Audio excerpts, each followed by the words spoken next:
नमस्कार, आप देख रहे हैं बिजनेस टुडे बाजार और मैं हूं हर्ष वर्मा। तो पीछे लंबे वक्त से इस तरह की कंप्लेंटें, शिकायतें, इस तरह की वीडियो वायरल होती आई हैं जब रिकवरी एजेंट जो है वो अपनी मनमानी करते आए हैं, बहुत ज्यादा बदसलूकी ग्राहकों के साथ करते आए हैं। हमने देखा है किस तरीके से वो निजता यानी प्राइवेसी तक का ख्याल नहीं रखते हैं, वक्त बेवक्त फोन कर देते हैं, शोषण करते हैं और इन्हीं तमाम चीजों पर संज्ञान लेते हुए अब आरबीआई जो है वो बड़े नियम लेकर आ रहा है। जी हाँ, आरबीआई ने एक ड्राफ्ट तैयार किया है, मसौदा तैयार किया है जो कि मीडिया की रिपोर्ट्स बता रही हैं। और अगर ये नियम अब लागू होते हैं तो आप यकीन मानिए जिन भी ग्राहकों ने लोन लिया हुआ है उनको रिकवरी एजेंट्स की मनमानी से काफी हद तक छुटकारा मिल जाएगा। आरबीआई की तरफ से बड़ा फैसला, ये बड़े नियम आने जा रहे हैं और आरबीआई लेकर आ रहा है।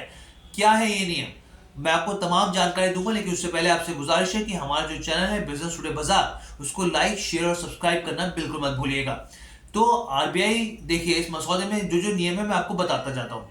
आरबीआई ने सबसे पहली चीज क्या करी है, आरबीआई का साफ तौर पे कहना है कि अब जो रिकवरी एजेंट है सुबह 8 बजे से पहले और रात के 7 बजे के बाद वो कॉल नहीं कर पाएंगे किसी भी ग्राहक को।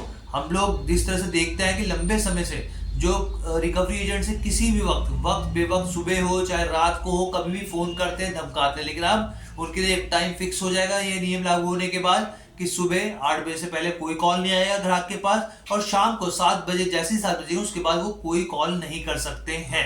यहाँ ये पहला नियम हो गया। इसके अलावा उनका साफ तौर पर आरबीआई का कहना है कि जो भी बैंक है, एनबीएफसी है या वित्तीय संस्थान है, उनको जैसे सेल्स एजेंट होते हैं, मार्केटिंग एजेंट्स होते हैं या फिर रिकवरी एजेंट्स होते हैं, जो भी थर्ड पार्टी होती है या आउटसोर्स करते हैं, उनको इस तरह से चीजों से बचना चाहिए, उनको अवॉइड करना चाहिए इस तरह की चीजों को साफ तौर पे। क्योंकि हम लोग देखते हैं कि बैंक और जो वित्तीय संस्थान होते हैं वो तो अपना इस तरह से हाथ या पल्ला झाड़ लेते हैं कि ये तो थर्ड पार्टी ने किया, लेकिन साफ तौर पे अब आरबीआई का कहना है कि इस तरह से आउटसोर्सिंग अगर आप कर रहे हैं तो उन रिकवरी एजेंट्स के लिए प्रॉपर नियम होने चाहिए। साफ तौर पर कोई भी वो मनमानी नहीं करे। अगर वो मैसेज करना है, उनको ग्राहक को कॉल करना है, कोई भी जानकारी जाननी है तो उसके लिए उनकी प्रॉपर ट्रेनिंग होनी चाहिए कि उनको बात करनी कैसे है, उनको सवाल पूछना कैसे है। ऐसे नहीं कि वो हर तरीके से अपनी मनमानी कर लें। इसके साथ ही आरबीआई ने कुछ और नियम भी बताए हैं।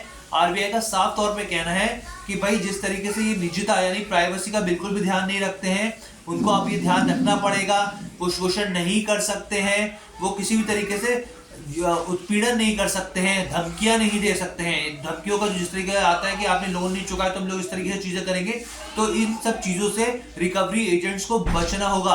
आरबीआई का साफ तौर पर ये अब इन नियम अगर लागू होते हैं तो इसमें दिशा निर्देश साफ तौर पर निकल कर आएंगे।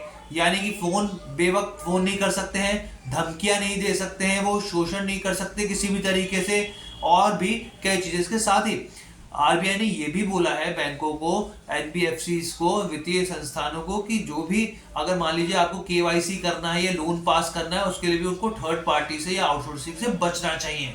तो इस तरह की तमाम चीजें हैं आरबीआई के इस मसौदे में, ड्राफ्ट में। अगर ये नियम लागू होता है तो आने वाले दिनों में देखना होगा कि ग्राहकों को इससे कितना ज्यादा फायदा देखने को मिलता है। तमाम इस तरह की वीडियो को देखने के लिए देखते रहिए बिजनेस टुडे बाजार।